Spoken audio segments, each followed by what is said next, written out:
मतलब जानते थे, और वो भी पूरा स्पोर्ट्स फैमिली से बिलोंग करते हैं। उनके फादर मदर वो पूरा कबड्डी प्लेयर रहे हैं, भाई रेसलर्स हैं। ऐसी फैमिली का भी आपस में मिलना होता था कहीं जगह पे, जैसे उनका और हमारी बात ऐसे स्टार्ट हुई थी नॉर्मली एज एन एथलीट, तो फिर धीरे धीरे लगा और फिर ऐसे हाँ। शादी के कई महीनों बाद अब रिसेप्शन पार्टी देंगे javelin thrower Olympic medallist golden boy Neeraj Chopra. जी हां, नीरज चोपड़ा इन दिनों देश के दिग्गज नेताओं के साथ मुलाकात करते दिखे और इन मुलाकातों के पीछे की वजह टटोली जा रही थी, लेकिन अब खुलासा हो गया है। प्रधानमंत्री नरेंद्र मोदी, पूर्व राष्ट्रपति रामनाथ कोविंद समेत कई बड़े नेताओं से मिलकर नीरज चोपड़ा ने अपनी रिसेप्शन पार्टी का न्योता दिया। एक नहीं बल्कि कई जगहों पर कई पार्टी रखी गई है। आपको बता दें 25 दिसंबर को करनाल के द ईडन और जन्नत हॉल में 2 अलग अलग रिसेप्शन पार्टी हैं। इसके बाद 27 दिसंबर को दिल्ली में लीला होटल में भी रिसेप्शन पार्टी रखी गई है, जिसमें वीआईपी गेस्ट शामिल होंगे। पानीपत के खंडरा गांव के रहने वाले नीरज चोपड़ा ने सोनीपत की रहने वाली टेनिस प्लेयर हिमानी मोर से 16 जनवरी साल 2025 को शादी की थी और ये शादी हिमाचल प्रदेश में सोलन में एक रिजोर्ट में गुपचुप तरीके से हुई थी। शादी की तस्वीरें आने के बाद मालूम चला कि शादी हो गई है। तो वहीं नीरज चोपड़ा की रिसेप्शन पार्टियों में करीब 2500 लोगों को न्योता भेजा गया है। वीआईपी गेस्ट की अलग से लिस्ट बनाई गई है, जिसमें प्रधानमंत्री नरेंद्र मोदी को भी खुद नीरज चोपड़ा न्योता देकर आए हैं। तो वहीं एक पुरानी बातचीत में नीरज चोपड़ा ने कहा था कि आज मेहनत करके वो जहां आए हैं वो सपना था और ब्याह का खाना गाँव में आकर जरूर करेंगे। जरा सुनिए नीरज चोपड़ा की ये पुरानी बातचीत। भाई साहब, आपने शादी कर ली, किसी को कानो कान खबर नहीं हुई? नहीं, खबर थी, काफी लोगों को, फैमिली थी जो क्लोज फ्रेंड्स थे, और वही था कि एक बार करके अच्छे से फिर सभी को किस तरीके से हम इनवाइट कर सकते हैं, क्योंकि ऐसा टाइम था कि मुझे ट्रेनिंग भी करनी थी, सीजन भी स्टार्ट होना है फिर जल्दी, तो मैं ऑलरेडी मुझे लग रहा था कि ट्रेनिंग स्टार्ट करने जाना है। तो फिर यही सोचा कि हाँ, ये शायद से सीजन के बाद में ही पॉसिबल हो पाएगा, क्योंकि सभी फिर काफ़ी टाइम लग जाएगा उसमें।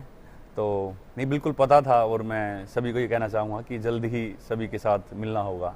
हाँ, नहीं, मैं इसलिए पूछ रहा था क्योंकि देखिए, आप छोटे से गांव से आते हैं और गांव वगैरह में प्रथा होती है ना कि जब शादी होती है तो पूरे गांव को इनवाइट करना होता है।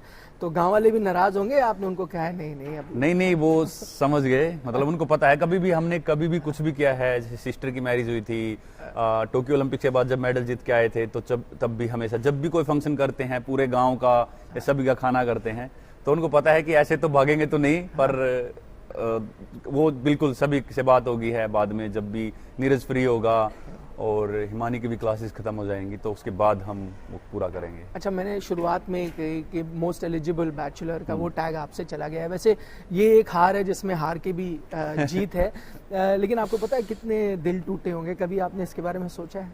नहीं, मतलब वही है कि सभी को पता होता है, एक्सेप्ट करते हैं सभी कि नहीं, हाँ, जो भी अब है, जो सबकी अपनी पर्सनल लाइफ होती है, जिसको जो सही लगता है वो करते हैं। और बिल्कुल ये तो पता नहीं दिल टूटे होंगे या नहीं, बट हाँ, ये जरूर है कि सभी समझ जाते हैं कि हाँ, ये रियलिटी है और हाँ, यही है। तो ये कैसे हुआ? मतलब ये अरेंज मैरिज है, आप उनको जानते थे पहले से? नहीं, हाँ, मतलब जानते थे, और वो भी पूरा स्पोर्ट्स फैमिली से बिलोंग करते हैं। उनके फादर मदर वो पूरा कबड्डी प्लेयर रहे हैं, भाई रेसलर्स हैं, बॉक्सर्स हैं, वो खुद टेनिस प्लेयर रहे हैं। तो उसके बाद इंजरी होगी तो वो ज़्यादा पढ़ाई की तरफ ज़्यादा उन्होंने ध्यान देना शुरू कर दिया।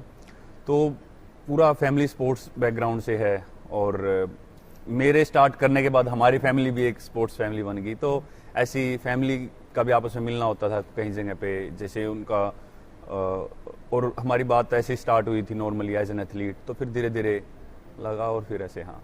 बता दें कि 2 महीने पहले 22 अक्टूबर को नीरज चोपड़ा टेरिटोरियल आर्मी में लेफ्टिनेंट कर्नल मानद बने थे। दिल्ली में अलंकरण समारोह में रक्षा मंत्री राजनाथ सिंह और थल सेना प्रमुख जनरल उपेंद्र द्विवेदी ने इन्हें उपाधि दी थी। इस दौरान नीरज चोपड़ा की मां सरोज देवी, पिता सतीश चोपड़ा, चाचा भीम चोपड़ा और पत्नी हिमानी मौर्य मौजूद रही थी। नीरज चोपड़ा 26 अगस्त 2016 को सेना में नायब सूबेदार के पद पर भर्ती हुए थे। साल 2021 में नीरज चोपड़ा को सूबेदार बनाया गया। टोक्यो ओलंपिक में गोल्ड मेडल जीतने के बाद इन्हें सेना द्वारा परम विशिष्ट सेवा मेडल प्रदान किया गया। साल 2022 में नीरज चोपड़ा को सूबेदार मेजर के पद पर पदोन्नति मिली। अब नीरज चोपड़ा की कई रिसेप्शन पार्टियां होंगी और देश के कई दिग्गज यहाँ नजर आएंगे। अब दिखाएंगे आपको क्या रहेगी रिसेप्शन पार्टी की रौनक। आपका क्या सोचना है कमेंट बॉक्स में जरूर लिखें। ब्यूरो रिपोर्ट, हरियाणा तक।